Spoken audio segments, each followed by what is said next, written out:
speak has a deeper meaning. Nothing is what it seems. What goes on in my mind is impossible to comprehend. Just know that it's hard to express as well. Work down to the pits of its true meaning, and maybe, just maybe, someone might understand. So what? Is that good enough for you now? Is that it?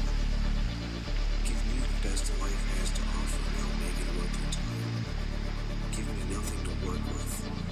You no longer have a friend. I'm never alone yet.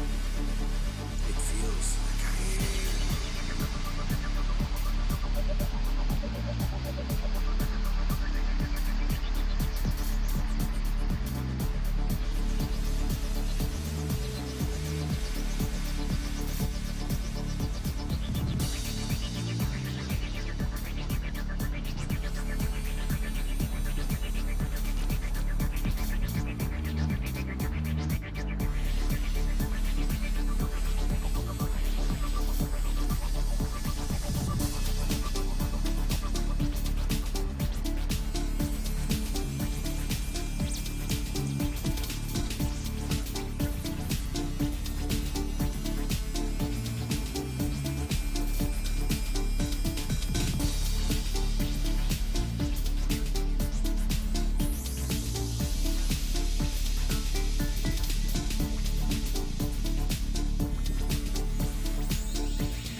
Hi there folks, Simon here coming at you from the Ariege, southern France in the mountains.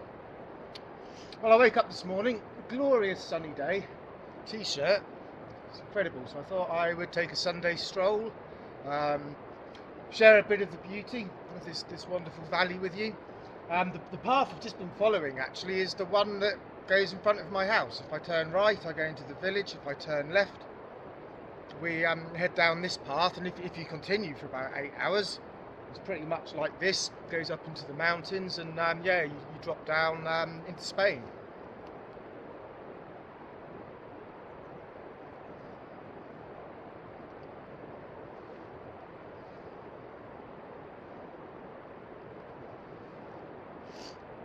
It's incredible these days. I think the air temperature's only Maybe it's 12 degrees today, but when you get that direct sunshine, it's incredible. It's just like an English summer. Sorry to everyone in England.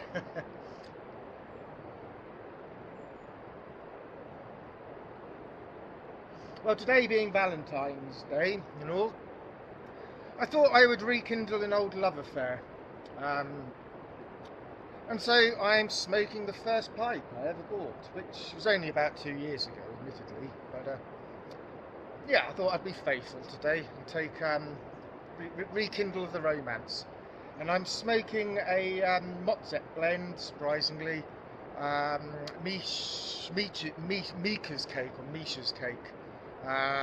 It's a crumble cake of roasted Virginias that have been matured in 12-year-old rum.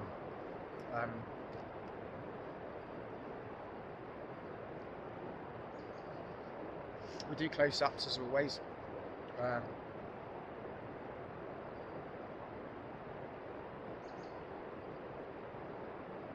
It's quite an interesting tobacco. The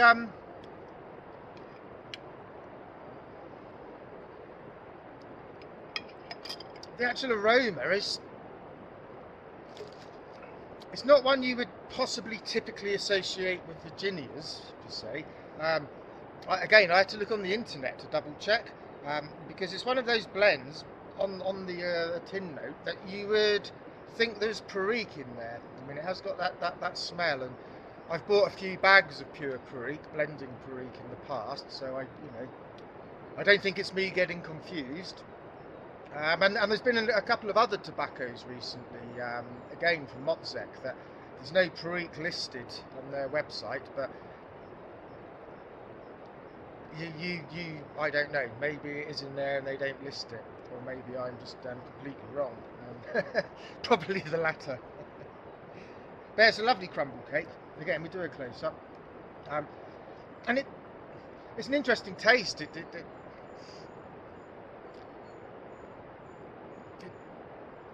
doesn't. It's very different to many other Virginia blends, and it's quite a dark. There's quite a lot of dark leaf in there. So I think they must roast it. I mean, it's not an homogenized roasting. There's by the look of the cake, it looks like some stuff has been roasted for longer, therefore it's darker. Which probably explains the different flavour profile.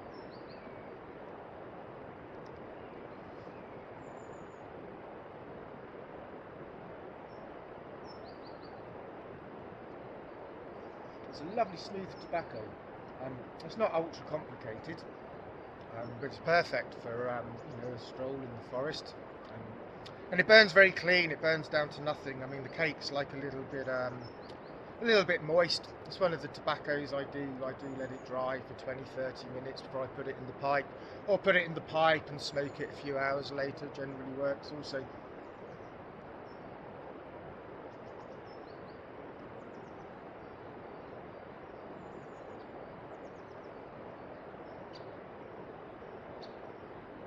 Probably a good time for a close-up, I think.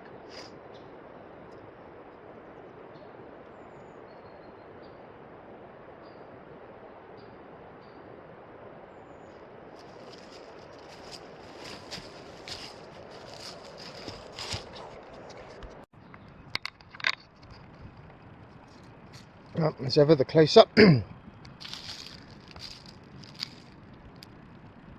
looks a bit dark on this screen, but maybe it'll look a bit better on when I put it on the monitor. But yeah, you can see it's a lovely cake. Compared to the burley crumble, which if you rub it too much, you can get a bit bitty. It's more of like there's a lot of like ribbony shag cut, whereas this one there's a lot more sort of wild cut in there. It's and it smells absolutely wonderful. I mean, that's, yeah, probably about a third of the cake. And yeah, the first pipe ever. Oh, shadow out. It's let's get the sun on the other side, possibly. Yeah. I don't suppose it's nothing special. It wasn't that expensive. I think it was like, I don't know, I forget, about 50 euros. And it's from Alexander Breyer from Greece. It's a very lightweight pipe. It's great for going for a lunt with. And when I got kind of better pipes, I realised this one wasn't smoking so well. It was smoking hotter towards the stem. I think that the chamber drilling hits a little bit too low, possibly. So I stopped smoking it for a long time. But the last month or so, I've sort of come back to it, and now it's getting some use. It's actually starting to smoke a lot better. I mean, obviously, when I first got it, I had nothing to compare it to. And yeah, when I got it, it was a very matte finish. And I don't suppose this is coming out so well, Simon Shaky Cam. But yeah, this one I've given it was my experiment pipe with shellac. But yeah, okay. Sorry for the disgusting state of my hands. I've been, I was staining a pipe this morning with leather dye, and this stuff, it's like iodine, you know, it gets, you just can't wash it off.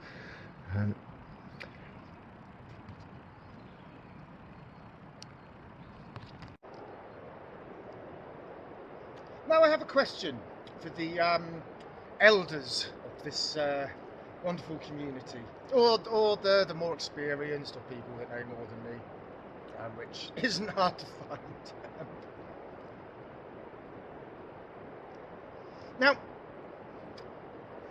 before I ask the question, I'll just put a few base premises, assumptions out there.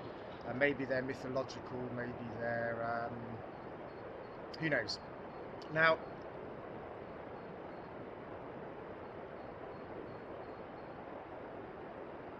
the first premise, which I think we probably all agree with, is we enjoy a cooler smoke. We don't want the smoke to be hot. So obviously Virginias, we slow down our cadence possibly, you know, to keep that ember not roaring away like some blast furnace. And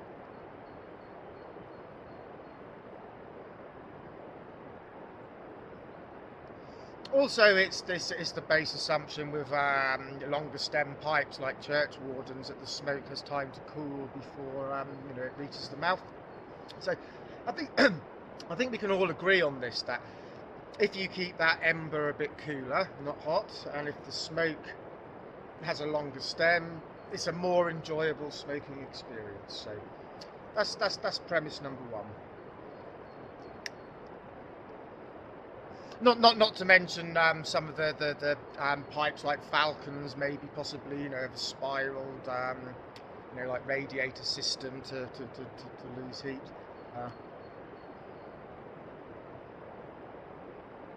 So yeah, long stem, not a blasting hot ember, cooler smoke. I think we can probably agree on that.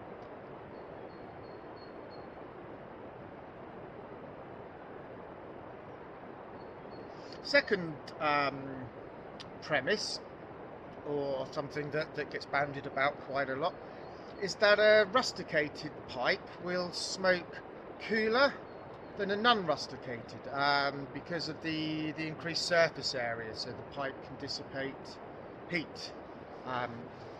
Is the kind of logic behind that assumption, and it kind of makes sense.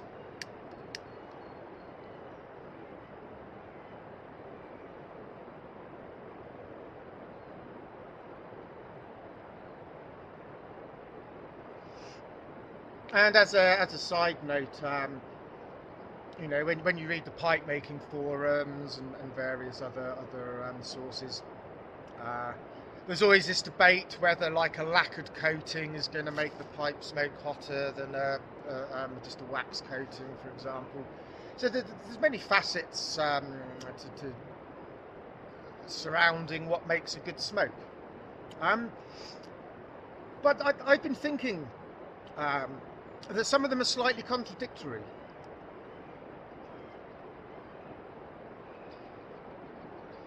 So, if what I'm about to say is absolute nonsense, please re-educate me, or please just give your point of view and opinions. I don't think it's any of any one of these things we can get a categorical answer. I mean, it's like arguing whether Windows is better than Mac. You know, it's all in the eye of the beholder at the end of the day, I guess. You know, but my stumbling block, where there seems to be some clashing logics, as it were, is how hot the pipe is in your hand. Now, the general consensus is that a thicker walled pipe, the pipe smokes cooler because you can't feel the heat with your hand. There's some logic there. But my stumbling block is, if the thickness of the wall is cool, it's because it's insulating the ember. Therefore, the ember cannot dissipate any heat, so you surely must end up with a hotter ember, which means you have to go slower. So, another facet, another cog in the great pipe smoking art. Now, I kind of my train of thought is, you've probably seen them. I have a couple of big free hands. They're very wide at the top, very narrow at the bottom, and I guess the same can be said with the bulldog shape. Many of them have a tapered chamber, and they, as we know, they taper away quite sharply at the bottom of the bowl. And I kind of was having a smoke a few weeks ago in one of my free hands, and they smoke incredibly well in the slightly tapered chamber, but not overtly so. And my thought was this: okay, so when you light the bowl,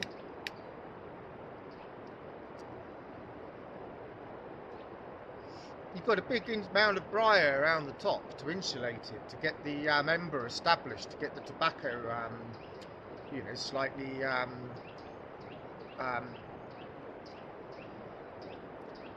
not dried out. But obviously, if you've got something hot at the top, it's going to affect the moisture content of the tobacco underneath. As we know, if the char light, it goes a bit crispy, you can tamp it down. So at the beginning of the smoke, there's a lot of insulation there, and it helps get the pipe lit. Now, as you progress down the bowl, the briar tapers, so there's less insulation.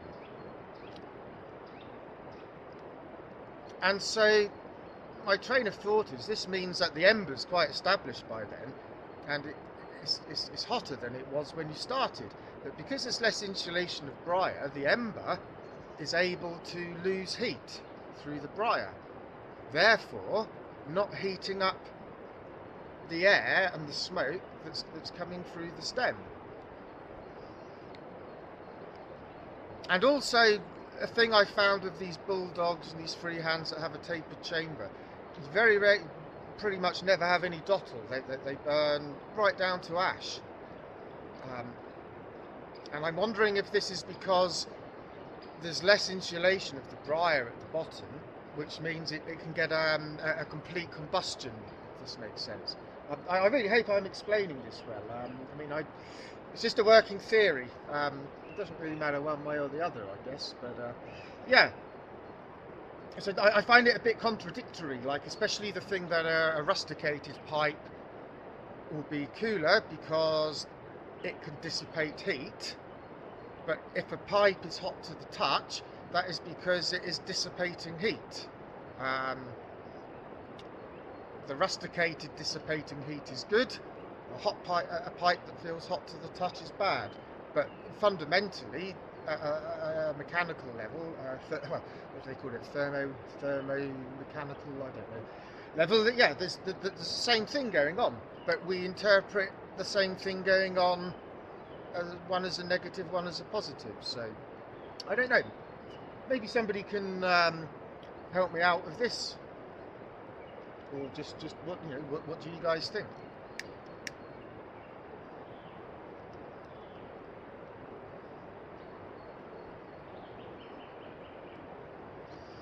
I'm going to wander back for a cup of tea. It's not far, maybe a 45-minute walk or something.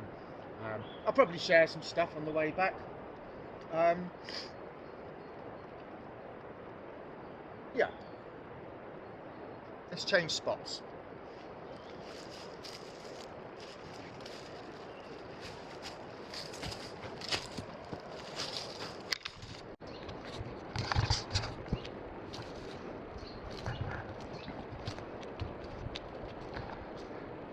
These big stone terraced walls are kind of a good indicator of how many people, how populated it used to be here before the forest.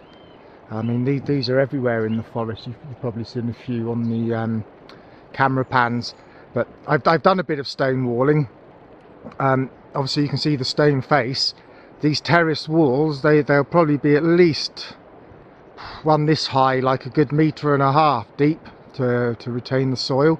So it's, you know, it's not a day's work for a couple of guys. And this track, like I say, it goes you can walk down it for probably about 12 hours and go right up under the snowy peaks, and this wall will be there. There's like cobbling and like cobbled pathways, and this forest is just full of these walls. There must have been so many people living here before industrialization and the world wars led to mass depopulation. In some ways it's a little bit sad that a way of life has vanished. In other ways it does make for quite a beautiful setting, but I imagine when there's lots of families here and children and the land was being worked, it was just as beautiful. And also, here's a big long bit of wall here. Also in the month of August, it's the French vacation. Normally there's me, an old guy and his sister and another old couple live in the main village full time. In the summer almost every house is full, and they're not so much holiday makers or tourists. They're actually relatives of the families that have lived here for a long time, and they've inherited the houses over the years, and they all come for their summer holidays. But it does make it almost untenable. Luckily it's only for 4 weeks of the year, because the amount of cars and the amount of traffic coming up this small road to the valley, you can't find anywhere to park. So in this day and age, if we had the population that well, you couldn't have the original population here, because everyone would want somewhere to park their car. And so in this day and age, they should probably get JCB'd and they'd put a roadway in.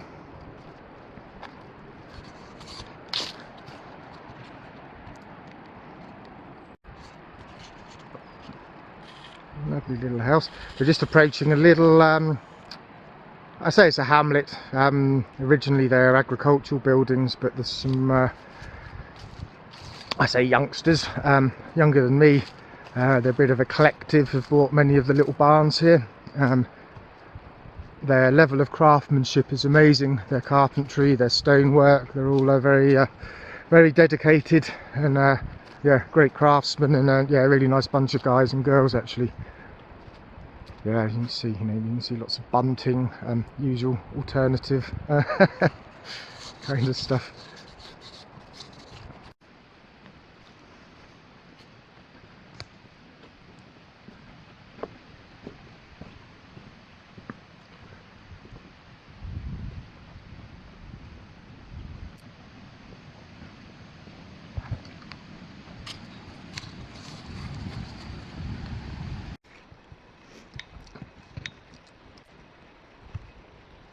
Well, I hope you enjoyed the walk, everyone. I'm back in my little village now, and yeah, hope it didn't bore you too much, and I hope you got something out of the beautiful scenery here. Yeah, so thanks for your time, thanks for all my subscribers, new and old, and yeah, hopefully see you in a few days' time. The weather's going to be like this for the next 10 days. I say today, they say it's 12 degrees, they say the middle of the week it's going to be 20 degrees, so hopefully I'll be able to get out and about a bit more and show you a little bit more of my neighbourhood. Okay guys, signing off. Thanks for your time as always, and happy Valentine's Day for those of you who are in such a fortunate position. And for the rest of you, enjoy your pipe. Take care, guys. Bye.